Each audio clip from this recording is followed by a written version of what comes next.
Assalamualaikum sahabat channel Tanda Tanya. Hari ini saya akan menceritakan seorang mahasiswa bernama Putra. Suatu hari ia menyadari jika saldo di rekeningnya tak terbatas. Kini ia mampu membeli apapun yang ia inginkan.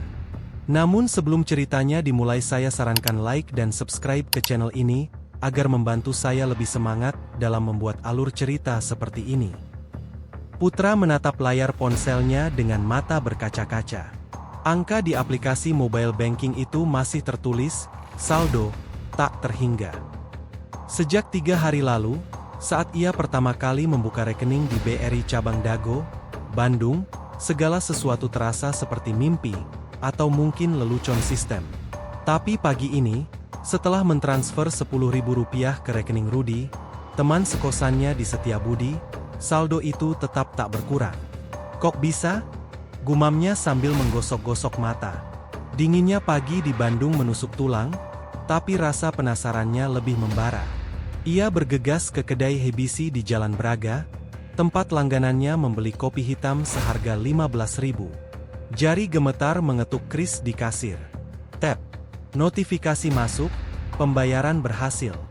Saldo, tak terhingga. Keringat dingin mengalir di pelipisnya. Ia mencoba lagi, membeli 2 roti bakar, sekaleng soda, bahkan voucher pulsa Rp100.000. Semua transaksi berhasil, tapi saldo tetap tak bergeming. Hatinya berdebar kencang. Apa ini kesalahan sistem? Atau aku sedang diuji oleh semesta? Sepanjang perjalanan pulang ke kosan, pikirannya melayang ke kampung halaman di Garut. Ayahnya, buruh bangunan, dan ibunya yang berjualan kue keliling. Laptop tua yang selalu lag saat ia mengerjakan tugas kalkulus. Impiannya membeli laptop baru tiba-tiba terasa begitu dekat. Tapi bisakah ia mengambil risiko? Sore itu, Putra berdiri di depan Metro Trade Mall. Matanya tertuju pada etalase toko elektronik yang memajang laptop dengan spesifikasi tinggi. Harga Rp23 juta. Nafasnya tersendat. Dengan tangan gemetar, ia menggesek kartu debitnya. Mesin EDC berbunyi klik-klik-klik, lalu mencetak struk bertuliskan, transaksi disetujui. Selamat, Mas. Ini laptopnya, ujar kasir dengan senyum lebar. Putra memeluk kotak itu erat-erat. Rasanya seperti mencuri, tapi tak ada alarm berbunyi. Tak ada polisi yang mencekalnya. Malamnya, ia mengunggah foto laptop baru di Instagram. Akhirnya tercapai juga, tulisnya, disertai tanda pagar bersyukur. Dalam hitungan menit, likes berdatangan. Komentar Siska, mantan pacarnya yang dulu meremehkan kemiskinannya, muncul di paling atas. Wih, tajir sekarangnya, Put. Ia tak membalas. Tapi kegelisahan mulai menggerogoti.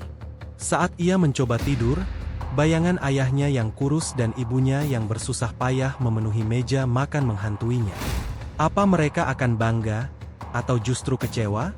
Keesokan pagi, telepon tak dikenal menyambar. Suara di seberang garis kasar. Selamat pagi, Bapak Putra. Kami dari BRI Cabang Dago. Ada yang perlu kami diskusikan terkait rekening Anda. Putra mematikan ponselnya. Jantungnya berdegup kencang. Apa mereka tahu? Di luar jendela kosannya, langit Bandung mendung. Seperti pertanda badai akan datang. Putra menatap langit cerah dari balkon apartemen barunya di lantai 20 Paris Van Java Mall. Udara Bandung yang sejuk berbaur dengan aroma kopi spesial dari mesin espresso seharga 15 juta yang baru saja ia beli. Sejak panggilan telepon misterius dari bank seminggu lalu, ia memilih untuk mengabaikannya. Mungkin hanya penawaran kartu kredit, batinnya mencoba tenang. Bro, kita kemana hari ini? Teriak Rudi dari dalam apartemen, sambil mengacak-acak kulkas berisi minuman impor. Teman sekosannya itu kini menjadi tamu tetap di hidup mewah Putra. Ke Metro Mall lagi. Aku mau beli motor baru, jawab Putra sambil memasang jam tangan berlian yang kemarin dibelinya secara online. Rudi mengangkat alis. Lu sadar nggak? Seminggu ini lu udah beli 3 laptop, renovasi kosan, sewa apartemen, tapi saldo tetap itu. Rudi mengetuk-ngetuk ponselnya yang menampilkan aplikasi mobile banking. Putra tertawa pahit. Daripada mikirin itu, mending kita nikmatin aja. Hidup cuma sekali, Ruth. Sepanjang hari, mereka berkeliling Bandung seperti raja kecil. Putra membeli motor sport terbaru di showroom Dago, mengisi garasi apartemennya dengan 2 helm premium, lalu mentraktir seluruh anggota komunitas motornya makan siang di resto Jepang termahal di Jalan Riau. Tagar Putra Santui mulai viral di Twitter. Makan apa saja, pesan aja. Seru Putra pada 15 teman yang terkekeh di meja panjang. Sushi sashimi, lobster bakar, bahkan sake langka, semua dipesan double. Saat struk pembayaran keluar, angka 18 juta rupiah hanya membuatnya tersenyum. Tapi di tengah kemewahan, bayangan itu tetap muncul. Saat ia melintas di depan BRI cabang Dago, matanya menangkap 2 orang berbaju formal berbicara serius dengan security. Jantungnya berdetak kencang. Apa mereka sedang membicarakanku? Put, lo mau beli jas buat acara nanti MGG? Rudy menepuk pundaknya, mengalihkan perhatian. Beli di butik aja. Yang di Braga? Jawabnya cepat, mencoba mengubur kegelisahan. Malam harinya, Putra menggelar pesta di rooftop apartemen. Puluhan teman kampus datang, termasuk Siska yang kini selalu memandangnya dengan mata berbinar. Musik house menggelegar, botol champagne bertumpuk di sudut, dan LED strip berkedip-kedip menerawangi langit Bandung. Cheers buat bos kita, si Raja Saldo, teriak seseorang. Gelas-gelas diangkat, sorak-sorai memecah malam. Putra tertawa, tapi tangannya menggenggam ponsel yang terus bergetar. 5 notifikasi terakhir dari BRI, segera hubungi cabang terdekat. Pukul 2 pagi, saat pesta usai, Putra menatap tumpukan kardus barang belanjaan di kamar. Sepatu limited edition, kamera mirrorless, bahkan patung kayu ukiran Bali yang ia beli hanya karena kelihatan keren. Tiba-tiba, ia merasa sesak. Saldo, tak terhingga, bisiknya pada diri sendiri. Tapi kenapa rasa hampa ini lebih besar dari kebahagiaan? Keesokan siang, saat ia sedang mencoba baju baru di butik Braga, ponselnya berdering. Nomor yang sama. Kali ini, ia nekat mengangkat. Selamat siang, Bapak Putra Wijaya. Kami dari Divisi Investigasi BRI Pusat. Besok pagi, rekening Anda akan dibekukan sementara hingga. Maaf, salah sambung, potong Putra kasar, lalu menutup telepon. Tangannya gemetar hingga hampir menjatuhkan kemeja sutra seharga 4 juta. Rudy yang sedang mencoba dasi di sebelahnya menatapnya tajam. Bang lagi. Bukan urusan lo, geram Putra. Tapi di dalam hati, suara kecilnya berteriak, aku dalam masalah besar. Malam itu, ia menyuruh Rudy pulang dan duduk sendirian di apartemen gelap. Layar laptop barunya menyala, memperlihatkan riwayat transaksi. Total 327 juta dalam 10 hari. Semua tercatat, semua bisa dilacak. Ponselnya bergetar sekali lagi. SMS dari BRI, peringatan terakhir. Segera verifikasi transaksi Anda. Jika tidak, kami akan mengambil tindakan hukum. Putra melemparkan ponsel ke sofa. Tapi di meja kecil dekat jendela, struk pembelian motor sport kemarin melambai seolah mengejek. Di luar, hujan mulai turun di Bandung. Putra menyusuri lorong perpustakaan ITB dengan langkah cepat. Kacamata hitam menempel di wajah meski cuaca mendung. Sejak pagi, 3 notifikasi dari BRI memenuhi ponselnya, dan ia memilih untuk mematikan data internet. Mereka pasti bisa melacak lokasiku, batinnya paranoid. Tapi godaan tak bisa ia hindari. Di depan gerbang kampus, seorang nenek penjual balon tertatih-tatih menarik gerobak. Tanpa pikir panjang, Putra mengeluarkan dompet kulit desainer dan menyodorkan Rp500.000. Ini untuk nenek, bisiknya, lalu berlari pergi sebelum sang nenek sempat mengucap terima kasih. Lo tahu nggak? Tadi ada orang aneh nanyain kamu ke security kosan.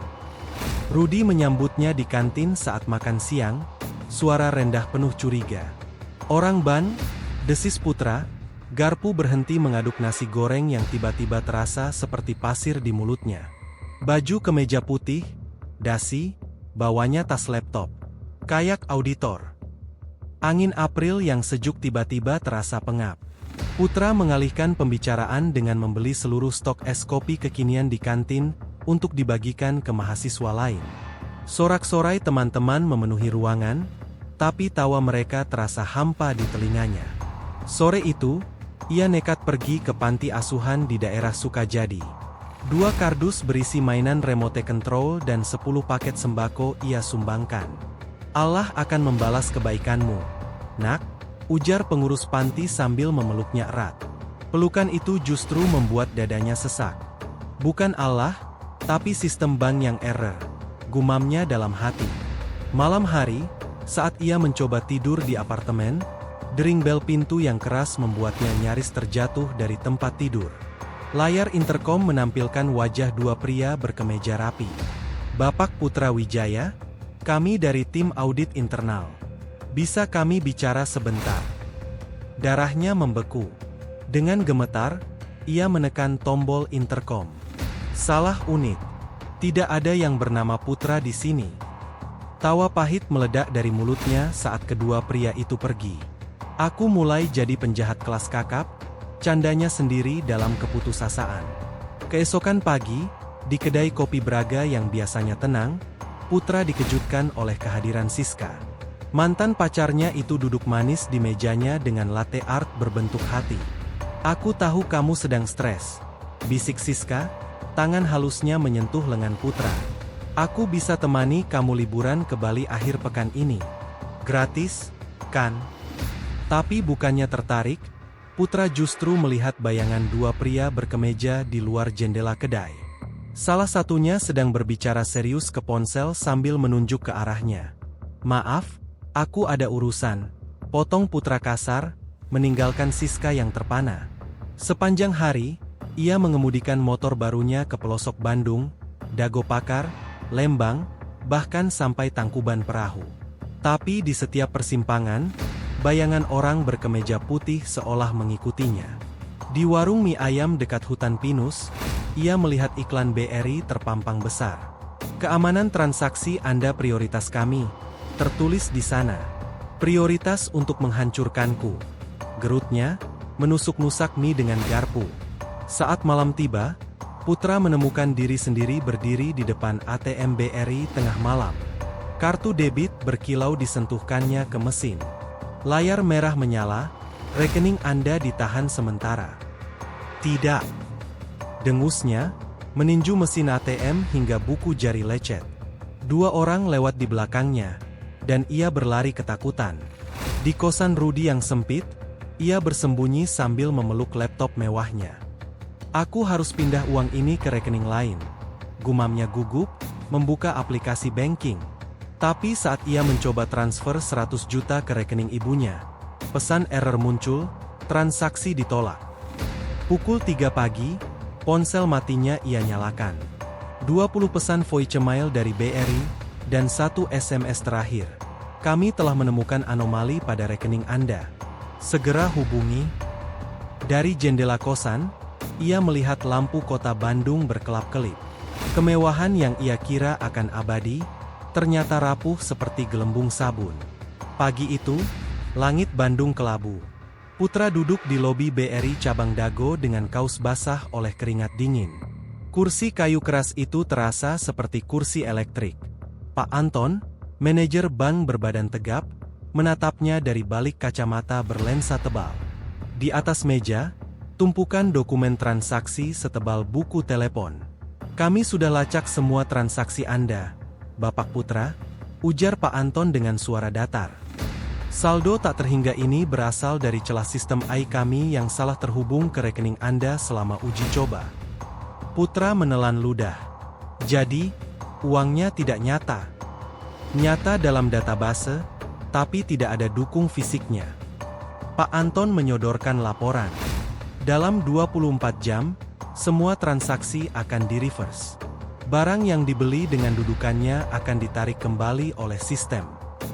Dunia berputar. Putra memegangi meja. Tapi saya sudah menyumbang ke panti asuhan, membantu orang.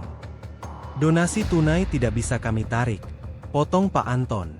Tapi aset fisik seperti apartemen, motor, laptop, semua akan hilang. Dan Anda harus bertanggung jawab secara hukum atas kerugian ini. Sepanjang jalan kembali ke apartemen, telinga Putra berdenging. Ia membuka pintu dengan tangan gemetar. Ruangan yang kemarin masih dipenuhi barang mewah, kini kosong seperti peti mati. Hanya tersisa laptop tuanya yang dulu, terbaring sendirian di lantai. Tidak mungkin. Ia berlari ke garasi. Motor sport kesayangannya telah raib, hanya menyisakan bau oli. Di kamar, lemari pakaian yang penuh busana desainer kini hanya menggantung kaos oblong usang. Telepon Rudy berdering. "Put, apartemen lo kenapa dikosongin petugas? Katanya ada masalah hukum." Putra menjatuhkan diri ke lantai.